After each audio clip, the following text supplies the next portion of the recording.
Welcome back to the Baseball Blue Book Podcast, where we focus on the journey, not the destination.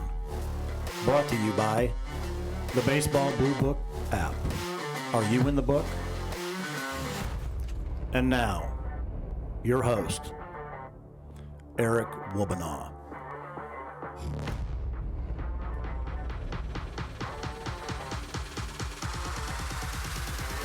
All right, welcome back to the Baseball Blue Book Podcast. My name is Eric Wobanaw, the president of the Baseball Blue Book, and looking forward to today's episode. We have Bryan Torresani, Coach Bryan from Arcadia University with us. Looking forward to hearing a little bit about the program and most importantly about your baseball journey and getting to know you a little bit. How are you, Coach?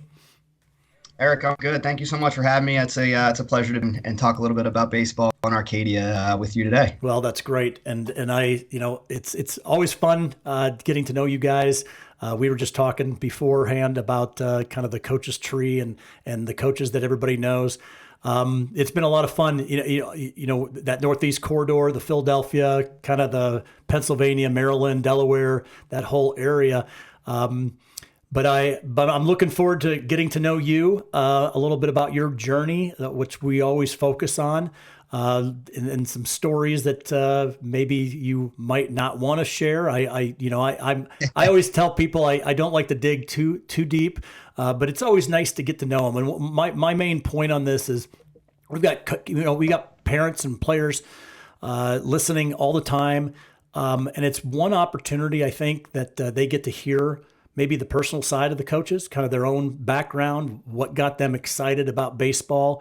I also like to say that coaches are humans too. We're not, it's not, not what you think it is at times. But why don't we go ahead and start? Why don't you quickly just do another quick introduction, and then we'll get started right away with when baseball became kind of part of your life. Yeah, absolutely. So I'm Bryan Torresani. I'm the head coach here at Arcadia University. It's in Glenside, Pennsylvania, about it's a mile outside the city limits of Philadelphia, maybe 20 minutes or so from Center City, Philadelphia. And I'm fortunate, I think, because I get to do this basically at home. And I grew up about 10 minutes from here.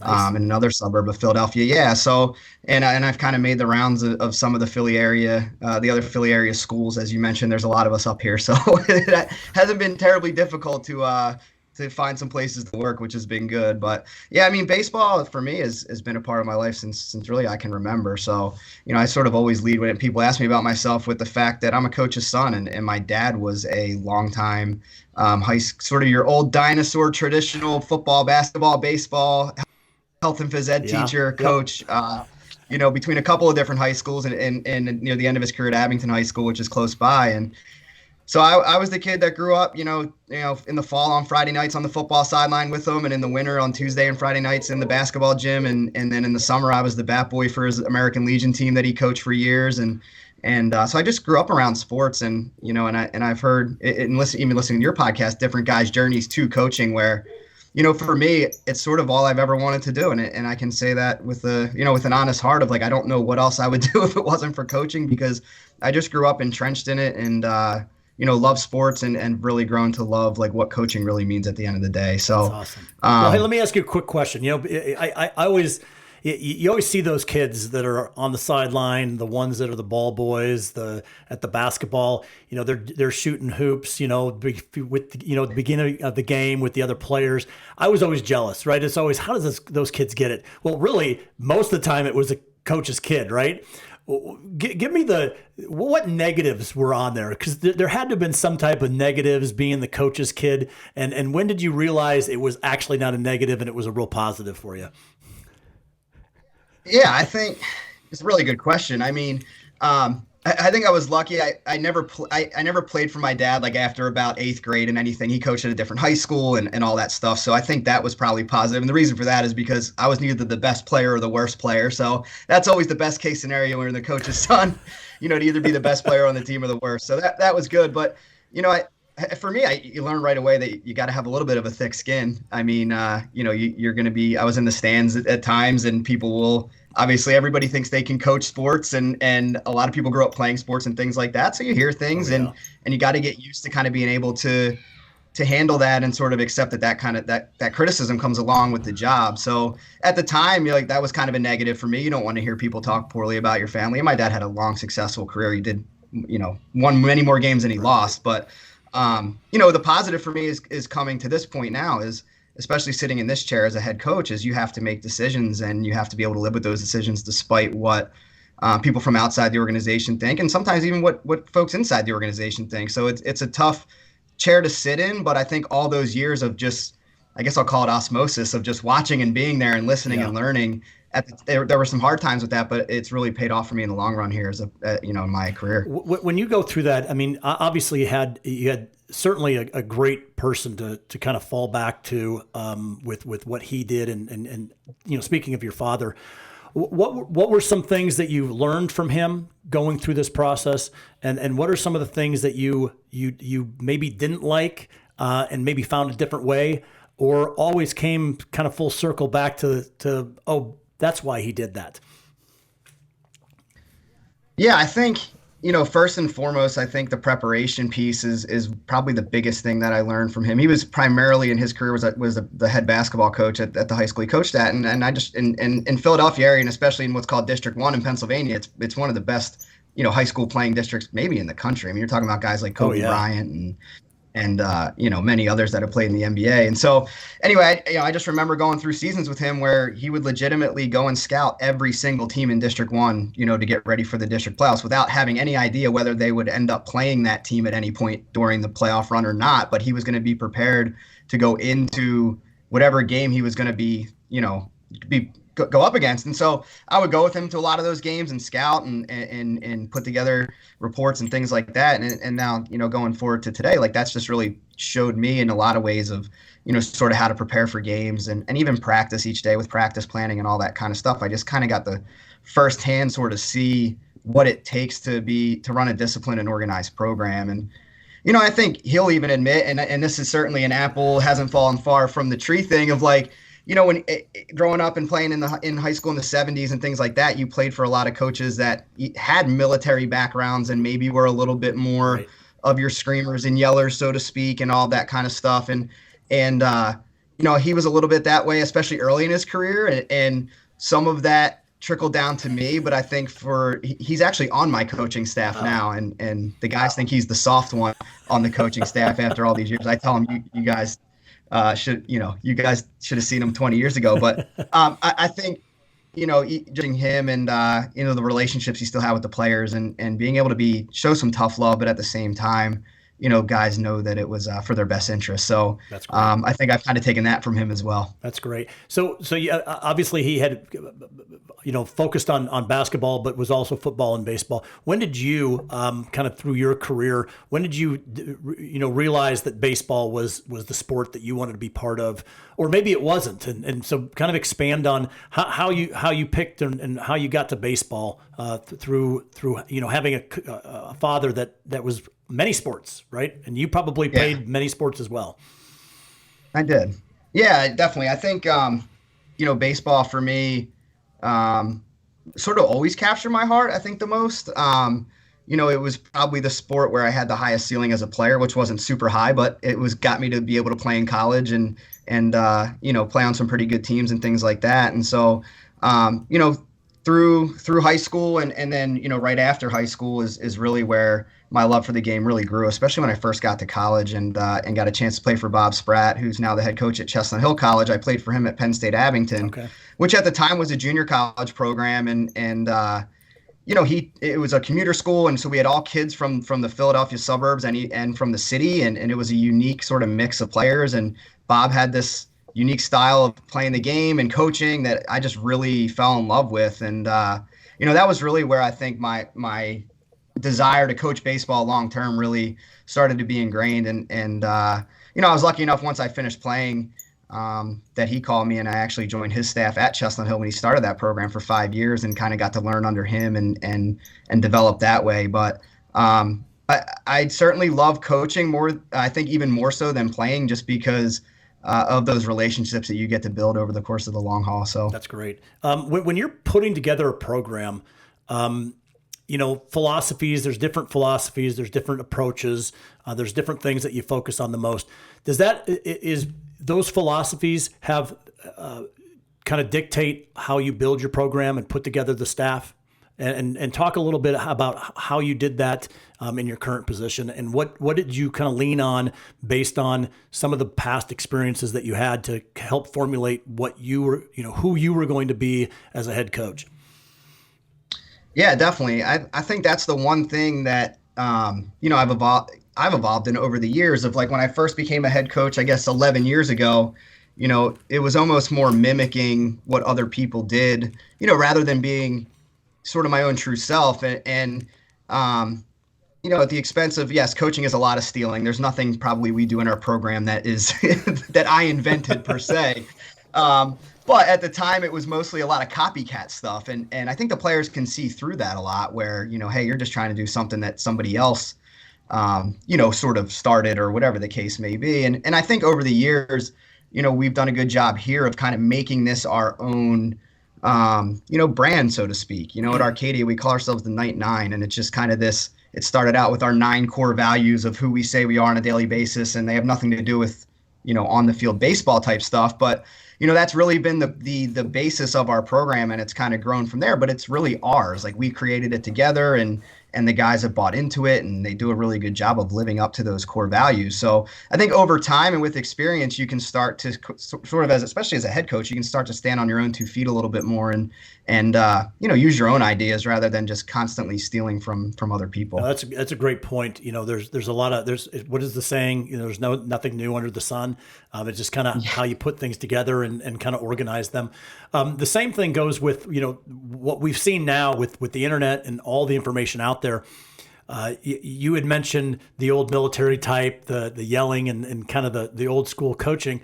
But the other thing is, we can't just tell kids to do something without being able to explain to them why, because there's so much information out there, right? So they have their own trainers, they have their own coaches that they've been raised with. How do you manage that?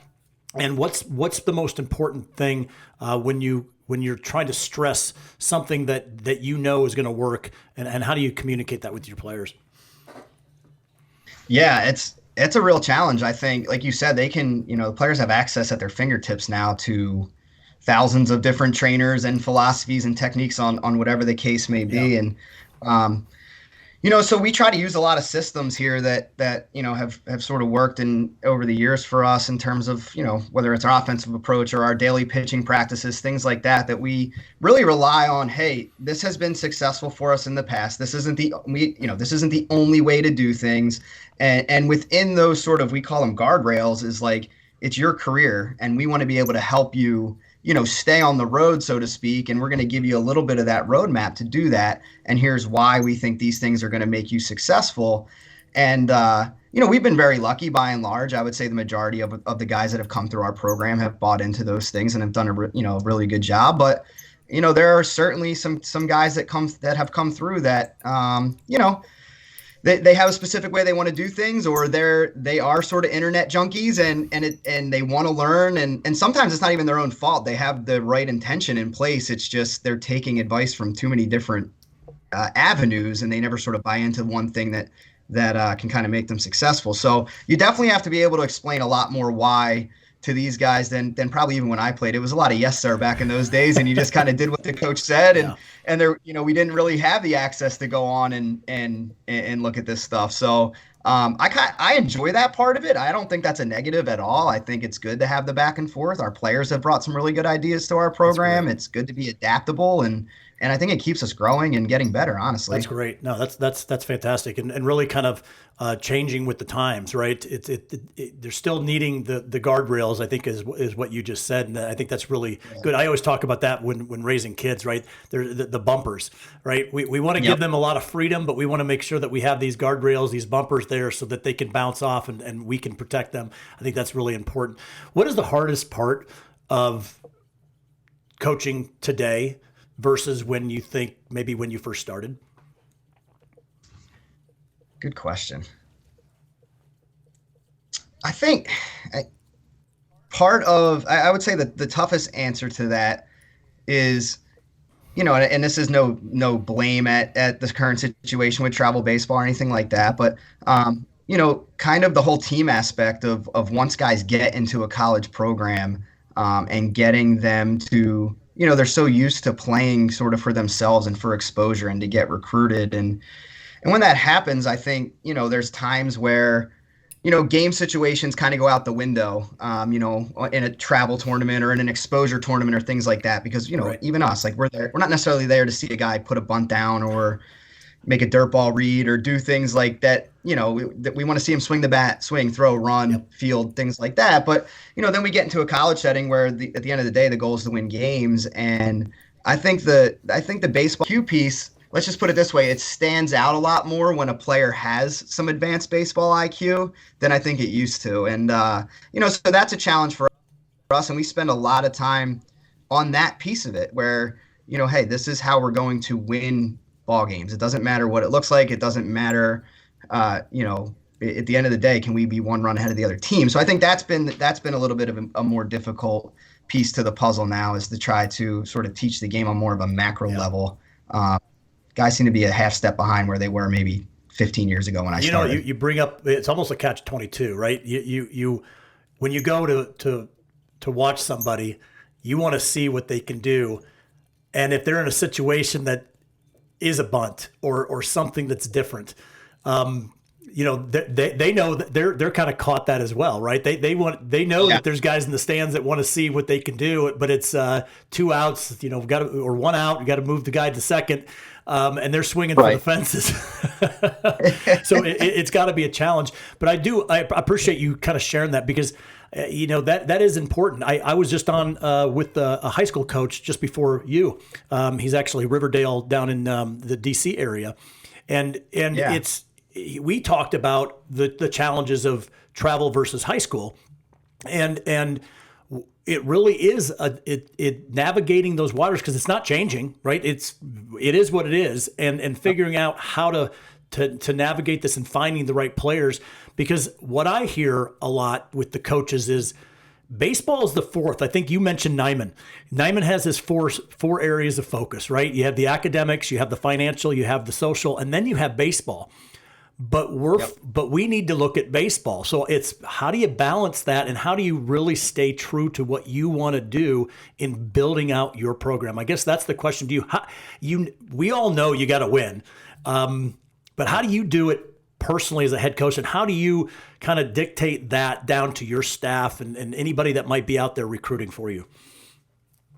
Yeah, absolutely. I think, we are fortunate here where, we do run a developmental program. So our roster is about 45, players. And so that allows us to, I don't want to say take some chances, but we can bring in some guys that we might see something in, on the field through the recruiting process, and bring them in and let them play 15 or 20 developmental games as a freshman. And hopefully, not to say we don't play freshmen if they deserve it, in our regular games. But I guess the point is, like, now I'm sort of resigned to the fact when I do go out on the recruiting circuit of, like, okay, maybe this guy, maybe he can't bunt, maybe he's not a great base runner, maybe he has something we need to work on. But I feel like we have gotten good in our program of developing those things through the course of our training when they're with us. And so, at the end of the day, still looking for some raw talent, I think is a big piece of the puzzle for us. But I also am fortunate our coaching staff is super diverse, and I'm lucky where I almost can split us up like a football staff, and we sort of have each guy that is in charge of a different area of the field, a different defensive position. Nice.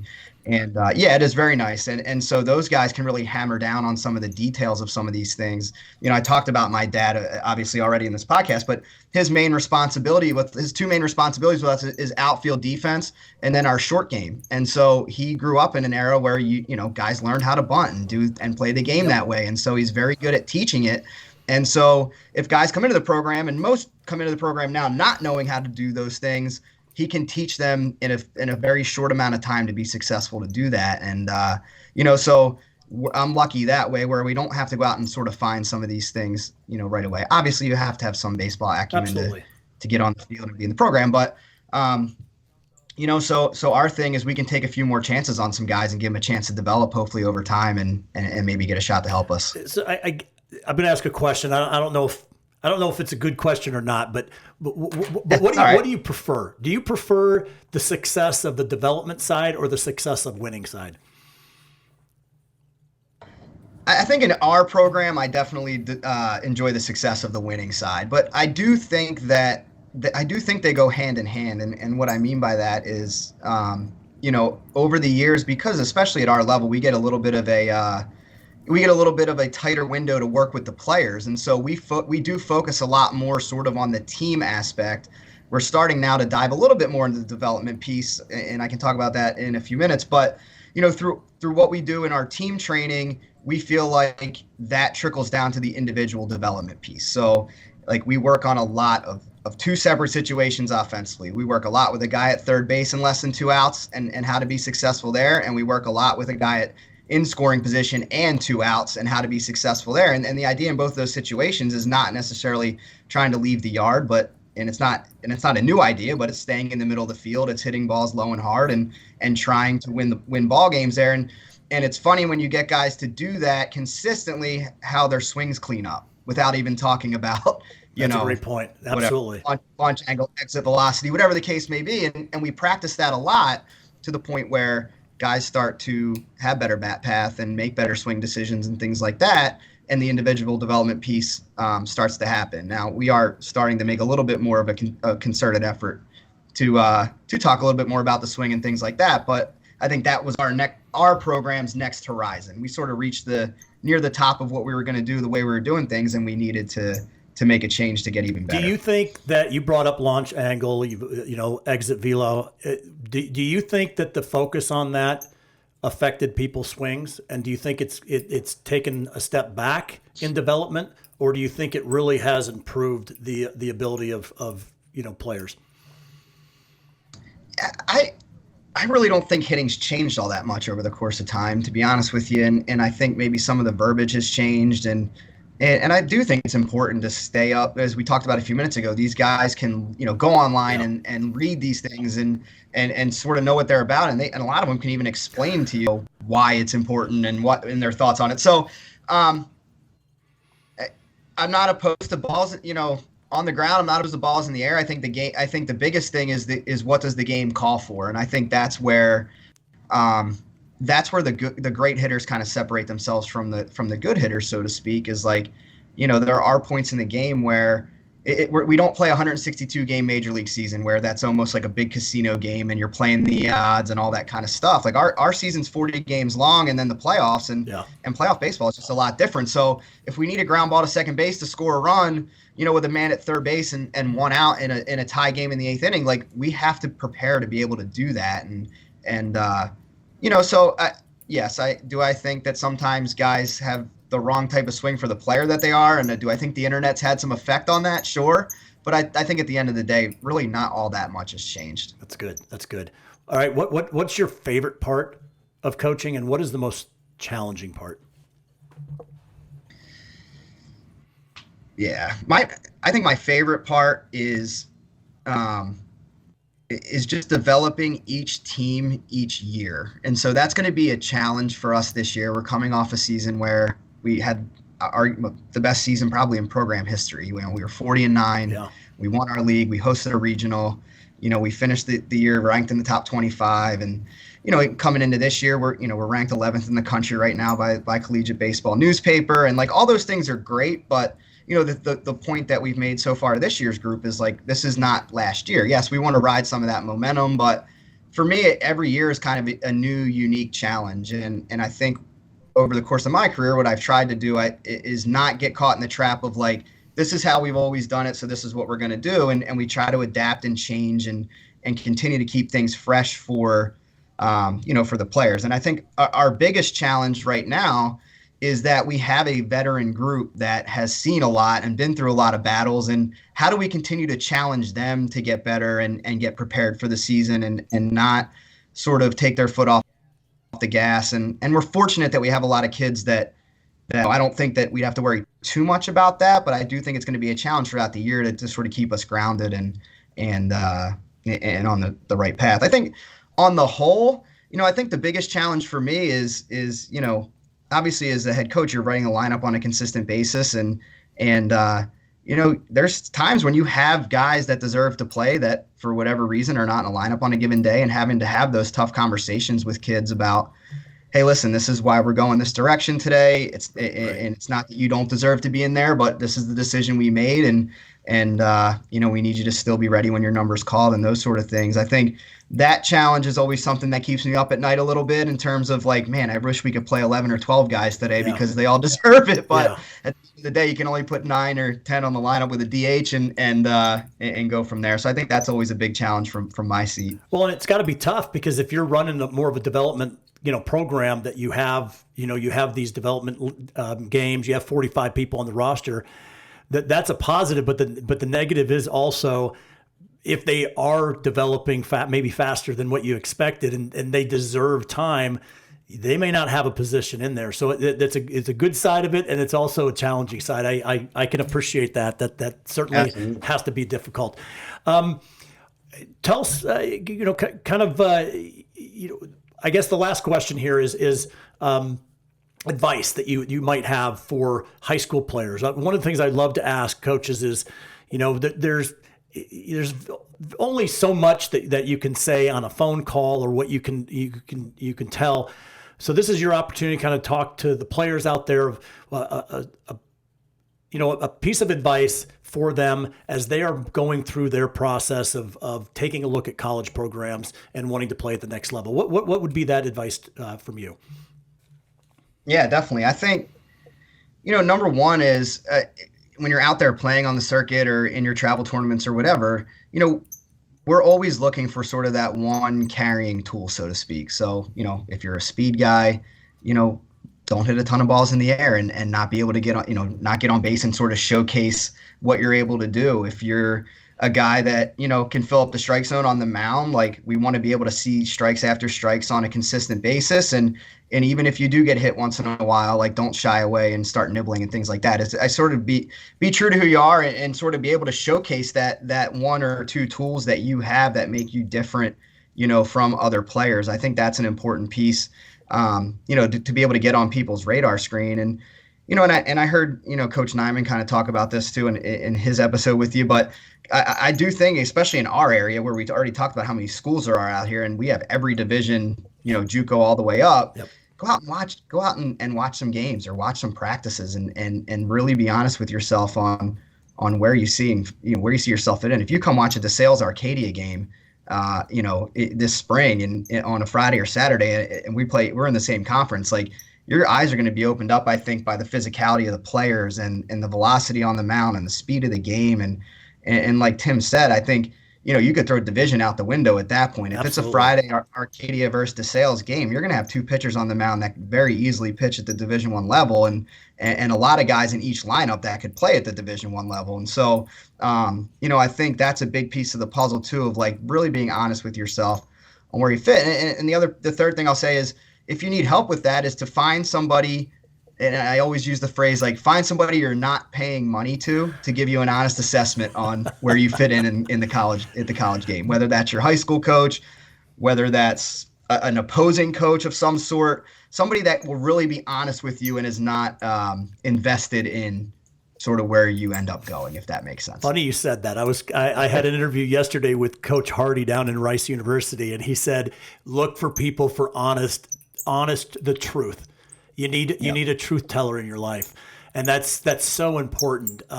Somebody that you can trust. It may not be easy to hear, but it certainly is something that is valuable in anybody's development. And I think that's what's most important about this, is the development.